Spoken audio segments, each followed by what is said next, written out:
الحمد للہ رب العالمین والصلاة والسلام علی سید الانبیاء والمرسلین اما بعد فاعوذ باللہ من الشیطان الرجیم بسم اللہ الرحمن الرحیم قال النبی صلی اللہ علیہ وآلہ وسلم اولی الناس بی یوم القیامت اکثرهم علیہ صلاۃ او کما قال رسول اللہ صلی اللہ علیہ وسلم۔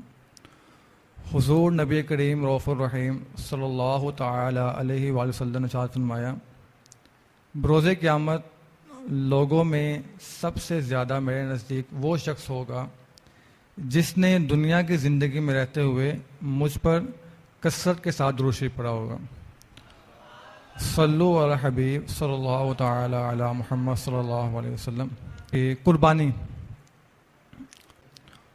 تو ایام بھی قربانی کے آنے والے ہیں، اس میں چند چیزیں انشاءاللہ بیان کروں گا اختصار کے ساتھ کہ آپ لوگ مکمل جو ہیں قربانی کے مکمل احکام تو نہیں، ظاہر سی بات ہے مکمل علم حاصل کرنا یہ اس کے لیے تقریباً کئی مہینے کئی سال چاہیے، لیکن انشاءاللہ اس طریقے سے بیان کروں گا کہ جو کنسیپٹ ہے، جو تصور ہے قربانی کا، اور جو زیادہ مسائل پیش آتے ہیں وہ انشاءاللہ حل ہو جائیں گے۔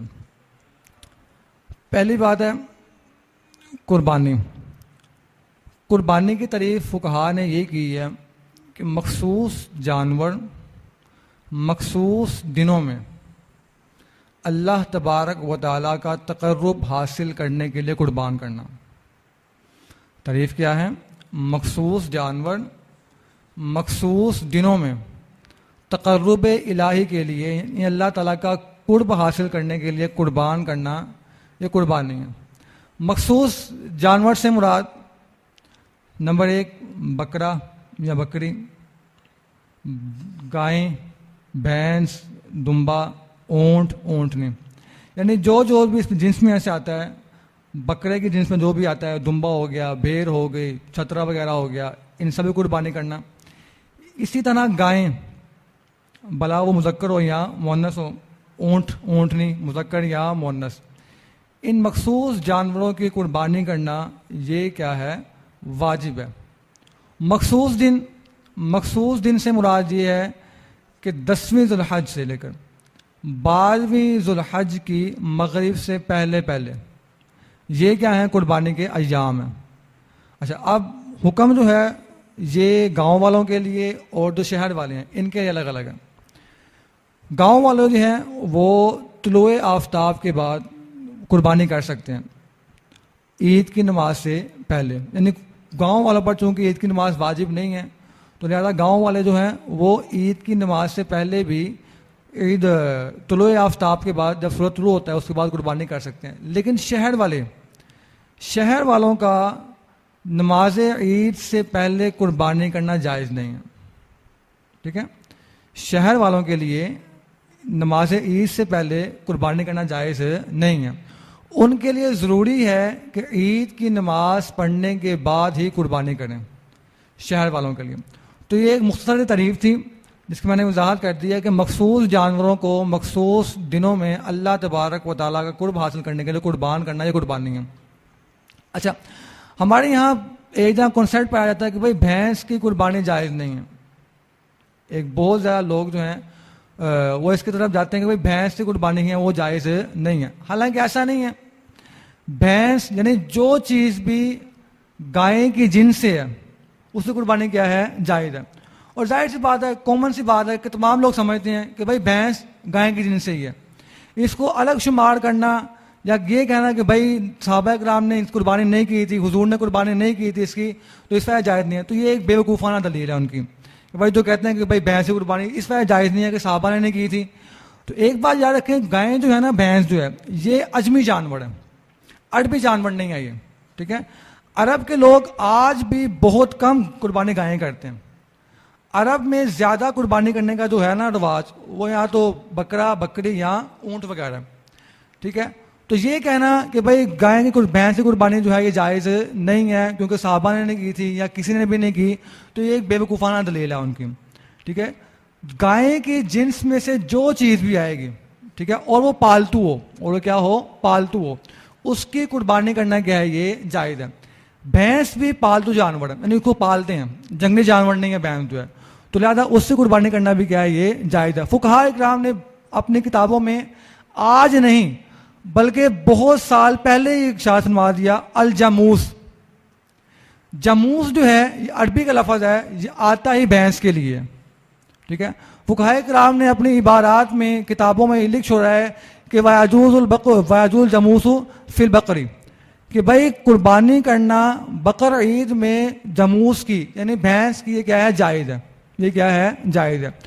تو تفصیل میں نہیں جاؤں گا، بس یہ ہے کہ بھائی بھینس کی قربانی بھی کیا ہے، یہ جائز ہے۔ قربانی کی شرائط کیا کیا ہے؟ قربانی کی شرائط کیا کیا ہے؟ نمبر 1 شرط ہے مسلمان ہونا۔ کیا ہونا؟ مسلمان ہونا۔ کافر پر قربانی فرض یا واجب ہی نہیں ہے، کافر قربانی کا اہل ہی نہیں ہے۔ پہلی شرط ہے مسلمان ہونا۔ نمبر 2 عاقل ہونا، عقل مند ہونا کہ کچھ سمجھ بوجھ رکھتا ہو۔ اور نمبر 3 ہے بالغ ہونا۔ کیا ہونا؟ بالغ۔ نابالغ پر قربانی واجب نہیں ہے۔ نمبر 4 شرط ہے کہ مقیم ہونا، مسافر پر قربانی واجب نہیں ہے، ٹھیک ہے، مسافر پر قربانی واجب نہیں ہے۔ نمبر 5 اور آخری اہم شرط وہ ہے صاحب نصاب ہونا، مالک نصاب ہونا۔ اچھا، ہمارے یہاں لوگوں میں بعض لوگوں کو پتہ ہی نہیں ہوتا کہ بھائی صاحب نصاب کہتے کسے ہیں، یا پتہ تو ہوتا ہے اس کے باوجود بھی قربانی نہیں کرتے ہیں، کم علمی یا جہالت کی بنا پر کہتے ہیں بھائی قربانی واجب ہی نہیں ہے ہم پر، تو لہٰذا قربانی نہیں کرتے، حالانکہ ان پر قربانی واجب ہوتی ہے۔ قربانی واجب ہونے کے باوجود وہ لوگ قربانی نہیں کرتے۔ فقہاء کرام نے 3 طرح کے نصاب بیان کیے ہیں۔ ایک وہ نصاب جس سے زکوٰۃ فرض ہوتی ہے، ایک وہ نصاب جس سے صدقہ فطر اور قربانی واجب ہوتی ہے، اور ایک وہ نصاب بیان کیا ہے کہ جس سے کسی شخص کا سوال کرنا حرام ہوتا ہے، ٹھیک ہے۔ تو پہلا جو نصاب بیان کیا ہے وہ زکوٰۃ کا ہے۔ زکوٰۃ کے لیے شرائط وہ ابھی نہیں ہے، لیکن چند شرائط سن لیں کہ ایک تو مال نامی ہو، ٹھیک ہے، بڑھوتری والا مال ہو، اور نمبر 2 اس پر سال گزر گیا ہو، اور نمبر 3 وہ حاجت اصلیہ سے زائد ہو، اس کے علاوہ ہو، ٹھیک ہے۔ یہ کیا ہے؟ زکوٰۃ ہے۔ لیکن قربانی کے معاملے میں ایسا بالکل نہیں ہے، ٹھیک ہے۔ آج 31 مئی ہے، اس طریقے کے حساب سے دیکھیں تو جو نصاب بنتا ہے نا وہ تقریباً 1,70,000 روپے بنتا ہے۔ اگر کسی شخص کے پاس تقریباً 1,70,000 روپے کی مالیت کا سونا ہے یا چاندی ہے یا پیسے پڑے ہوئے ہیں، اضافی پیسے ہیں، تو اس پر قربانی کیا ہے؟ واجب ہے۔ اس مال پر سال گزرنا شرط نہیں ہے، حتیٰ کہ علماء نے جہاں تک لکھا ہوا ہے کہ اگر کوئی شخص قربانی کے دنوں میں نصاب کا مالک ہوا تو اس پر بھی قربانی کرنا واجب ہے۔ مثال کے طور پر 9 ذی الحج تک اس پر نصاب نہیں تھا، اس کے پاس 1.5 لاکھ روپیہ، 1.25 لاکھ روپیہ نہیں تھا، لیکن قربانی کے دنوں میں اس کے پاس پیسے آ گئے ہیں اور وہ پیسے اضافی ہیں۔ پیسے کیا ہیں؟ اضافی ہیں، تو اس شخص پر قربانی کرنا واجب ہے۔ قربانی کرنا کیا اس پر واجب ہے، یعنی قربانی کے نصاب کے لیے سال گزرنا شرط نہیں ہے، ٹھیک ہے۔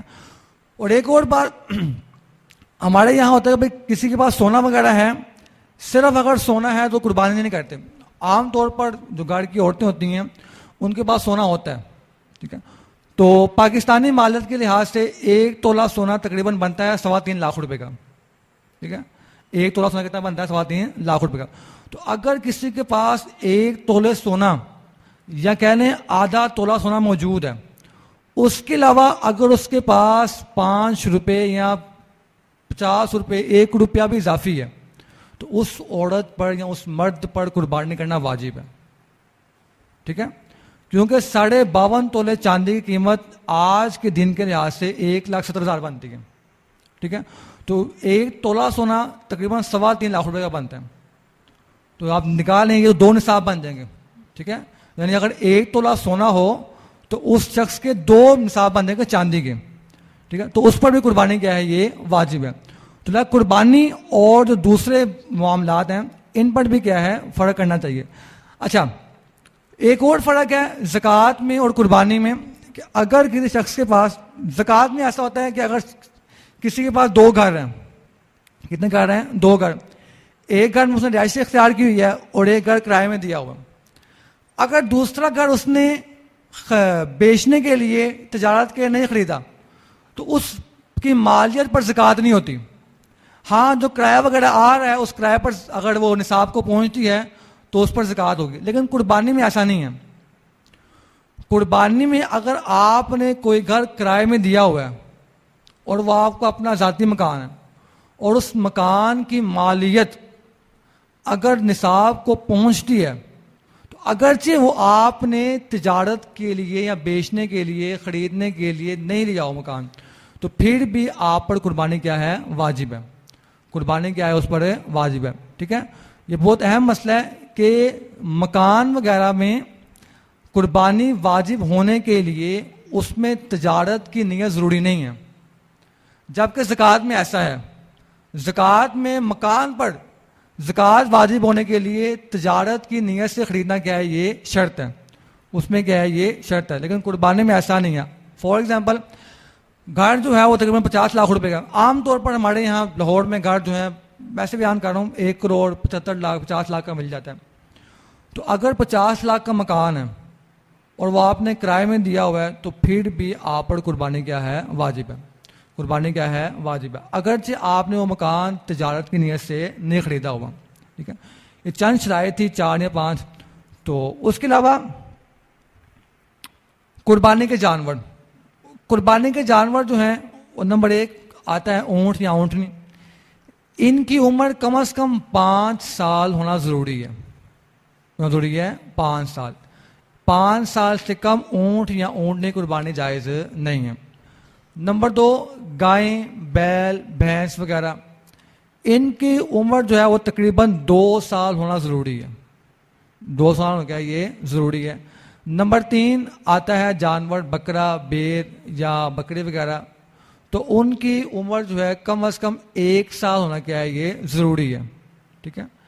ہاں فقہا نے بھیڑ کے بارے میں لکھا ہوا ہے کہ اگر بھیڑ جو ہے 6 ماہ کی ہے لیکن اس کی جسامت جو ہے زخامت اتنی ہے کہ وہ 1 سال کی طرح لگتی ہے، مطلب فڑبا اتنی ہے، موٹی ہے کہ وہ 1 سال کی طرح لگتی ہے، تو 6 ماہ والی صرف بھیڑ کی قربانی کیا ہے؟ یہ جائز ہے. قربانی کیا ہے؟ اس کی جائز ہے. ابھی تک چند چیزیں بیان کی ہیں. نمبر 1 قربانی کی تعریف، قربانی کہتے کسی ہیں. نمبر 2 قربانی کے جانور وغیرہ. نمبر 3 قربانی کی شرائط وغیرہ. اس میں نے وضاحت کر دی ہے مالک نصاب ہونا، صاحب نصاب ہونا، قربانی کے جانوروں کی عمروں کی، اور بھینس کی قربانی کے جواز کی. اس کے بعد آتے ہیں ہم قربانی کے جانوروں میں عیب کے حوالے سے. ٹھیک ہے. کون کون سا عیب قربانی کے جانور میں ہوگا تو اس کی قربانی جائز نہیں ہوگی. اس کے بارے میں 2 اصول لکھے ہوئے ہیں. اگر آپ ان اصولوں کو یاد کر لیں گے تو آپ کے لیے ان عیبوں کو شمار کرنا یہ آسان ہو جائے گا. ٹھیک ہے. ایک اور اہم مسئلہ یہ بیچ میں رہ گیا تھا، قربانی کے دنوں میں قربانی کرنا ہی واجب ہے. ٹھیک ہے. قربانی کے دنوں میں قربانی کرنا ہی کیا ہے؟ یہ واجب ہے. قربانی کے جانور کا پیسے کسی کو دے دینا، غریب کو دے دینا یا کسی کی غریب کی مدد کر دینا، یہ قطعاً جائز نہیں ہے. ٹھیک ہے. قربانی کے دنوں میں قربانی کرنا ہی واجب ہے. حدیثوں میں مبارک ہے کہ حضور نے فرمایا کہ اللہ تبارک و تعالیٰ کو قربانی کے دنوں میں جو سب سے زیادہ پسندیدہ عمل ہے وہ خون بہانا ہے. وہ کیا ہے؟ قربانی کے جانور کا خون بہانا ہے. تو بعض لوگ ہمارے یہاں کہتے ہیں کہ یار تم نے جانور قربان کرنا ہے، کسی غریب کی مدد کر دو، فلاں کر دو، فلاں کر دو. تو ایسا کرنا بالکل قطعاً جائز نہیں ہے. ٹھیک ہے. اللہ نے آپ کو اگر مال دیا ہے، قربانی بھی کریں، مدد بھی کریں.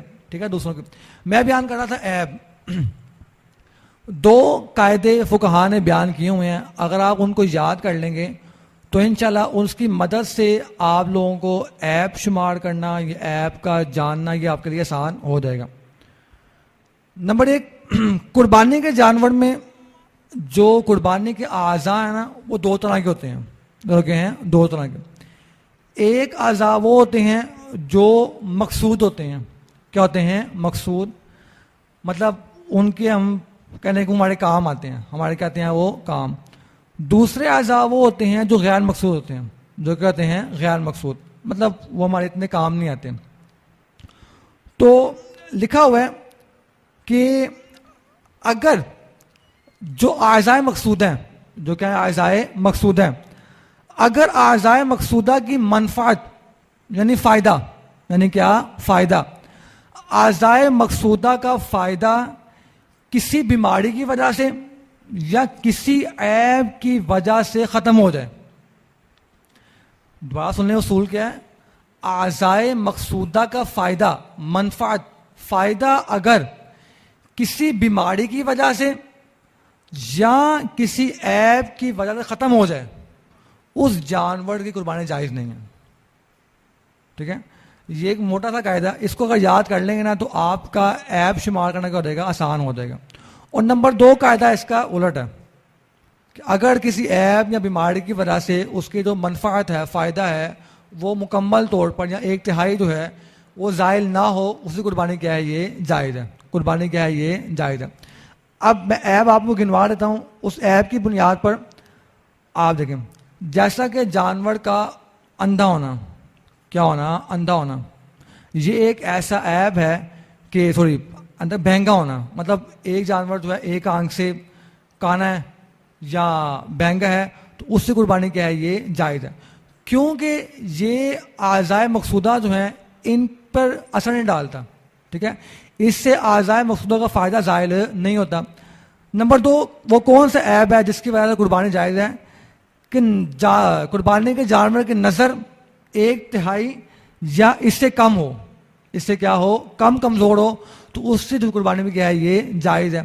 نمبر 3 جانور جو ہے وہ معمولی سا مجنون ہے، پاگل ہے، معمولی سا، اس سے قربانی میں کیا ہے، یہ جائز ہے. نمبر 4 جانور میں کوئی خارش کی بیماری ہے، لیکن خارش کی بیماری ایسی نہیں ہے کہ جو اس کو کمزور کر دے یا اس کو بالکل لاغر کر دے، اس سے قربانی میں کیا ہے، یہ جائز ہے. اب وہ ہے جن کی وجہ سے قربانی جائز نہیں ہے. نمبر 1 اندھا ہونا، کیا ہونا، وہ اندھا ہونا، اندھے جانور قربانی جائز نہیں ہے. نمبر 2 جانور اتنا کمزور ہو گیا ہے یا اتنا خارش زدہ ہو گیا ہے کہ وہ ہڈیاں نظر آ رہی ہیں اس کی، یا کوئی ایسی بیماری لگی ہوئی ہے اس کو کہ وہ بالکل ہی کمزور ہو چکا ہے، تو ایسے جانور قربانی جائز نہیں ہے. نمبر 3 کان، دم وغیرہ اگر 1/3 یا اس سے زیادہ کٹی ہوئی ہیں، 1/3 سے زیادہ اگر یہ تمام کٹی ہوئی ہیں تو ان جانوروں کی قربانی بھی جائز نہیں ہے. استاد محترم میری آپ کی بارگاہ میں عرض یہ ہے کہ قرض لے کر قربانی کر سکتے ہیں؟ سوال کیا ہے، قرض لے کر قربانی کرنا. اگر تو قربانی واجب ہے نا، ٹھیک ہے، اور آپ کے پاس فی الوقت پیسے موجود نہیں ہیں تو قرض لے کر قربانی کرنا واجب ہے. ٹھیک ہے، کب؟ اگر آپ صاحب نصاب ہیں تو، یا آپ پر قربانی واجب ہے تو اگر قرض لینا پڑے تو پھر بھی قربانی کرنا کیا ہے آپ پر واجب ہے. صاحب جیسے کہ اگر اس کے اوپر اور بھی قرض ہے اور وہ پہلے سے ہی قرض دار ہے تو نئے سرے سے قرض لے گا، پھر اور مسئلہ ذہن میں رکھ لیں کہ مثال کے طور پر ایک شخص کے پاس 3 لاکھ روپیہ پڑا ہوا ہے اور 3 لاکھ روپیہ اضافی ہے، لیکن اس پر قرضہ 2 لاکھ روپیہ. قرضہ کتنا ہے؟ 2 لاکھ روپیہ. تو اگر 3 لاکھ میں سے 2 لاکھ مائنس کریں، پیچھے بچا 1 لاکھ بچتا ہے، اور 1 لاکھ روپیہ وہ صاحب نصاب نہیں بنتا، مطلب نصاب کی قیمت کو نہیں پہنچتا، تو اب قربانی واجب نہیں ہے. نہ تو قرض لے کر قربانی کرنا واجب ہے اور نہ ویسے ہی. ہاں اگر ویسے ہی کرنا چاہے تو وہ کر سکتا ہے، لیکن اگر صاحب نصاب نہیں ہے یا قربانی واجب نہیں ہے تو قرضہ لے کر قربانی نہیں کر سکتا. وہ جی آپ نے بتایا کہ بھیڑ کی عمر 1 سال کی نہ ہو لیکن وہ دیکھنے میں لگتا ہو، تو دمبے کا بھی یہی حکم ہے؟ دمبے کا بھی حکم یہی ہے، 6 ماہ کم از کم 1 سال کا، کہ وہ لیکن دکھنے میں وہ فڑبا لگتا ہو، یعنی 1 سال والا لگتا ہو. تو یہ جانور کا کیسے پتا چلے گا کہ یہ معمولی سا پاگل ہے؟ پاگل ہے، آپ نے کہا نا معمولی سا پاگل ہو. بعض اوقات ہوتا ہے وہ جو بیوپاری جانچ لیتے ہیں، چارہ وغیرہ نہیں کھا رہا یا حرکتیں ویسی کر رہا ہے تو وہ لگ جاتا ہے پتہ. صاحب آپ نے فرمایا ہے کہ اگر کسی کے پاس مکان ہے، اس نے کرائے پر دیا ہوا ہے، تو وہ الگ جانور لے گا یا پھر حصہ ڈال کے قربانی اس کی ہو جائے گی؟ دونوں جائز ہیں. حصہ ڈالنا بھی جائز ہے اس کے لیے. اصل بات ہے وجوب ساکت کرنا, وجوب اتارنا. اگر کوئی گائے کے جانور میں, اونٹ میں حصہ ملا لیتا ہے, کم از کم 7واں حصہ, 7ویں حصے سے کم نہیں, ٹھیک ہے. اگر کوئی حصہ ملا کر قربانی کرتا ہے یا الگ طور پر بکرا خرید لیتا ہے, گائے خرید لیتا ہے, اونٹ خرید لیتا ہے, تو بہر صورت اس کے وجوب ادا ہو جائے گا. السلام علیکم ورحمۃ. وعلیکم السلام. استاد صاحب, یہ اگر کسی کی تنخواہ مہینے کی 3-4 لاکھ روپیہ ہے, تو وہ کہتا ہے کہ میں حصہ ڈال لوں گا تو میرے پیسے پا جائیں گے, میں الگ نہیں لے سکتا, یا کسی کا بزنس ہے اپنا, تو وہ جانور لے گا یا حصہ ہی ڈالے گا؟ میں نے بیان کر دیا, حصہ ڈالنا بھی جائز ہے اور جانور لینا بھی کیا جائے, لیکن بہتر یہ ہے کہ اللہ تعالیٰ نے اگر وسعت دی ہے تو اس کی راہ میں خرچ کریں. فرمایا کہ قربانی کے جانور میں فربا ہو, اچھا ہو, خوبصورت ہو اور دکھنے میں اچھا لگتا ہو, تو لیکن اگر کوئی حصہ ڈال لیتا ہے, حصہ ڈال کر قربانی کر لیتا ہے, تو وجوب تو اس کا ادا ہو جائے گا. لیکن اللہ نے آپ کو اتنا مال دیا ہے کہ آپ الگ جانور خرید سکتے ہیں, بکرا, بھینس, گائے, اونٹ, تو ضرور آپ کو خریدنا چاہیے. السلام علیکم ورحمۃ اللہ وبرکاتہ. سادہ محترم, آپ سے سوال پوچھنا تھا کہ اگر ایک گھر کے اندر 5 افراد ہیں, تو پانچوں ہی افرادوں کے پاس 2-2 لاکھ 3-3 لاکھ روپے ہے, تو کیا 5 افرادوں پر ہی قربانی ہوگی؟ وعلیکم السلام. صرف 2-2 لاکھ 3-3 لاکھ ہونا شرط نہیں ہے. میں نے پہلے بھی بیان کیا تھا کہ 2 لاکھ 3 لاکھ روپیہ ہے اور وہ اضافی ہے, ٹھیک ہے, مطلب ضروریات میں استعمال نہیں ہوتا, وہ ویسے ہی سیونگ رکھی ہوئی ہے یا ویسے ہی کیا ہوا ہے. تو اگر سب کے پاس ایسا ہی ہے, کسی کے پاس 2 لاکھ روپیہ 3 لاکھ روپیہ ہے, 5 افراد ہیں, 5 کے پاس 2-2 لاکھ 3 لاکھ پڑا ہوا ہے, اور وہ تمام کے تمام اضافی پڑا ہوا ہے, تو تمام پر الگ الگ قربانی کرنا واجب ہے. تمام گھر والے ایک بکرا وہ قربان نہیں کر سکتے. ہاں ایسا کر سکتے ہیں کہ ایک گائے خرید لائیں اور ان میں شریک ہو جائیں, ہر ایک اپنے حصہ ڈالے گائے میں, ایسا کر سکتے ہیں. لیکن تمام کی طرف سے صرف ایک بکرا کرنا, ایک بکری کرنا, یعنی قربانی واجب 5 پر ہے, کر صرف ایک بکرا رہے ہیں, تو یہ جائز نہیں ہے. قربانی کسی کا وجوب ادا نہیں ہوگا, ٹھیک ہے. لیکن اگر ایک گائے لے آتے ہیں اور گائے لا کر اس میں حصہ ڈال دیتے ہیں تو یہ جائز ہے. محترم, اگر کسی کے پاس ویسی گھر پڑا ہے, مثال کی جگہ پڑی ہے, اگر کسی کے پاس جگہ پڑی ہے, وہ بیچنے کی نیت ہے, تو کیا اس پہ بھی قربانی کا ہوگا حکم؟ بیچنے کے لیے لی ہے جی. اگر اس جگہ کی مالیہ جو ہے وہ نصاب کو پہنچتی ہے تو قربانی واجب ہوگی اس پر. تو رہنے کے لیے لیا ہو, رہنے کے لیے مثال کے طور پہ اس جگہ پہ گھر بنا کے ادھر رہنا ہے, تو اس کے لیے کیا حکم ہے؟ وہ میں نے بیان کر دیا نا پہلے مسئلہ, ایک گھر پہلے رہ رہا ہے گھر میں اور دوسرا گھر بھی رہنے کے لیے لیا ہے, ٹھیک ہے, لیکن اس گھر کی قیمت جو ہے وہ نصاب کو پہنچتے قربانی واجب ہوگی اس پر. ساتھ یہ قربانی سے پہلے یہ جو ناخن اور بال کاٹ رہے ہیں, تو یہ کہتے ہیں اگر کاٹ لے تو بہت زیادہ گناہ ہوگا, اس کے متعلق 1 ذی الحج سے لے کر 10 ذی الحج تک ناخن, غیر ضروری بال, یہ نہ کاٹنا مستحب ہے, ٹھیک ہے, صرف استحبابی عمل ہے, کوئی واجب فرض یہ نہیں ہے. بلکہ علماء نے لکھا ہوا ہے کہ اگر کسی شخص کے بال یا ناخن 40 دن سے زیادہ ہو گئے ہیں, مطلب 5 ذی الحج کو اس کو 40 دن بوڑھے ہو گئے ہیں, تو اب ناخن کاٹنا واجب ہے اس پر, نہیں کرے گا تو گناہ گار ہوگا, ٹھیک ہے. یہ ایک مسئلہ. نمبر 2, اگر کوئی استحبابی عمل نہیں کرتا, مطلب ان دنوں میں بھی ناخن کاٹ لیتا ہے, بال کاٹ لیتا ہے, تو گناہ گار نہیں ہوگا. استحباب پر کبھی بھی شریعت سخت حکم نہیں لگاتی, ٹھیک ہے. گناہ ہونا یا وہ صرف فرض, واجب یا مکروہ تحریمی کے ترک پر ہے. تو لہذا اگر کوئی شخص جو ہے وہ ان دنوں میں ناخن کاٹ لیتا ہے, بال کاٹ لیتا ہے, تو یہ کیا ہے, جائز ہے, گناہ گار نہیں ہوگا. وہ جانور گبن ہو تو پھر حاملہ جانور کی قربانی جائز ہے, ٹھیک ہے. حاملہ جانور کی قربانی کیا ہے, یہ جائز ہے. اگر کسائی جو ہے تکبیر غلط پھیر دے, ہماری جاہل عوام کو پتہ نہ چلے کہ اس نے تکبیر صحیح نہیں پھیری ہے, تو گوشت کا کیا حکم ہے؟ قربانی ہوگی یا نہ ہوگی, اور اس گوشت کا کیا حکم ہوگا؟ اب وہاں کی عوام کو معلوم نہیں ہے کہ اس کسائی نے یا اس مولوی نے تکبیر اچھے طریقے سے نہیں کی. اصل میں جب تک الفاظ واضح نہیں نہ ہوں گے تو تب تک جواب نہیں ملے. تکبیر نہ پڑھنا, اس سے تو ظاہر بات ہے جانور حرام ہو جائے گا. ٹھیک ہے. آپ بعض اوقات لکھا فقہا نے کہ مسلمان کے دل میں اللہ کا نام وہ ہے بھول کر. ٹھیک ہے. بھول کر اگر جو ہے وہ ترک کر دی تسمیہ یا تکبیر جو ہے تب تو قربانی ہو جائے گی, لیکن اگر قصدن ترک کی تو پھر قربانی نہیں ہوگی.